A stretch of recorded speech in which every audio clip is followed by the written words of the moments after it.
OA! That was OA.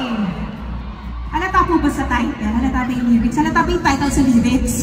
Napaka-OA. That was one of my 8 tracks po from my album, Unimaginable.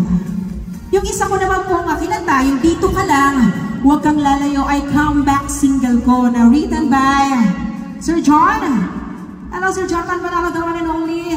At syempre yung OA kanina nag-compose po nun ay si Jeremy G with Ruzy and Ruzu.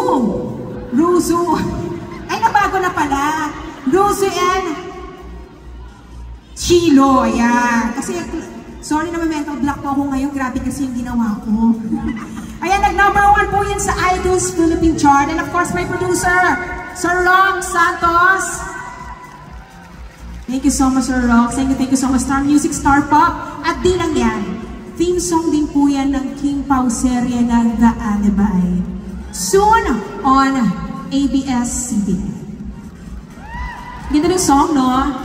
Dito Ka Lang, Huwag Kang Lalayo. Diba? Title pa lang, 2 kanta na ang katumbas. So kayo na lang mag-decide kung gusto nyo Dito Ka Lang or Huwag Kang Lalayo. Diba? Nakapakaganda na kami. Thank you, Sir John. Ayan. Saya, medyo nakahinga na ako. Exactly a week ago, nirelease na rin po ang latest album ko. Maraming salamat po sa lahat po ng sumuporta. Naka-download na po kayo or na-stream nyo na po ba yung album ko? Umabot din po tayo sa top 1 sa iTunes Philippine Chart. Again, thank you po. Actually, tinawagan ako ni Sabrina Carpenter kanina. Sabi niya, you know what? I'm eyeing you. Diba? I'm eyeing you. And even si Chaperone just texted me and she said, I'm so proud of you, Tol. Ayan, next. May tanong ako. Happy ba ang lahat sa love life just like me?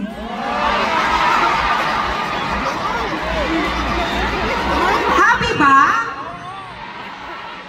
Ditong side, happy ba kayo sa love life? Ditong side. O, hindi kayo na. Gaya ko, nahanap nyo na rin ba ang inyong palagi?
So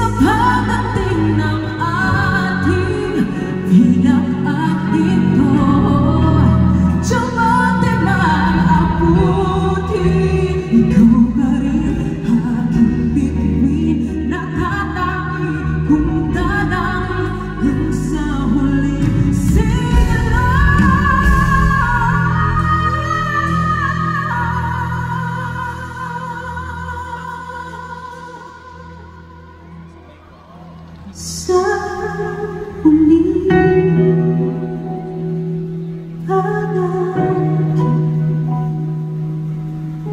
pabalik pa rin sa yakap Trinasa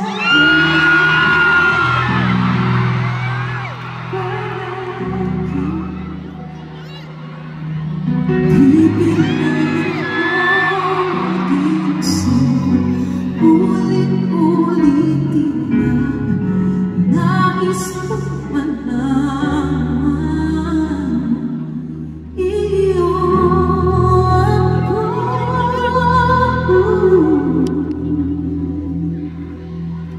palagi.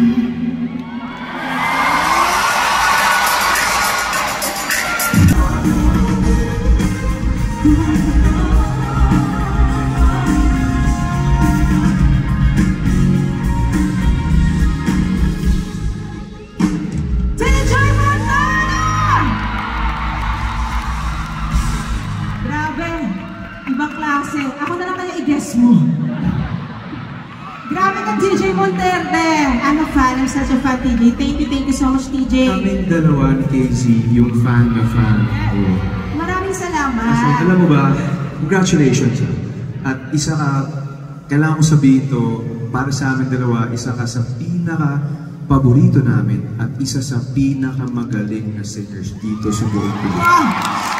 Buwan ko yan, promise. Thank you so much, sa inyo ni KZ. Thank you sa inyo. At naisingit nyo ako sa napaka-busy mong schedule, World Tour. Diba? Congratulations pala sa success ng World Tour mo. At guys, syempre alam nyo naman, dito rin nagsimula yan sa Araneta. Congratulations. Happy ko nung nakita ko yung concert mo kasi narinig ko sabi ni Miss Stretch kanina, nangyari lahat na to, nakaka-relate ako kasi isa ka rin sa testament that if you really wait for God's perfect time, at saka para sa'yo, darating talaga yung panahon. At eto na yung panahon mo. And until now, di rin ako makapaniwala, di ba, na sino ba naman mag-aakala na pumasok lang ako ng bahay ni Kuya paglabas ko, magkaka-concert na ako sa Araneta! At saka narinig kita kanina, ako gusto ko lang mag-hi sa palagi ko si KZ. Easy, kala ko na sa backstage. Thank you so much. Hindi lang ako yung narinig ko kanina, may pag-mention ka ng pangalan. Yes, and may palagi. Hi, Trina!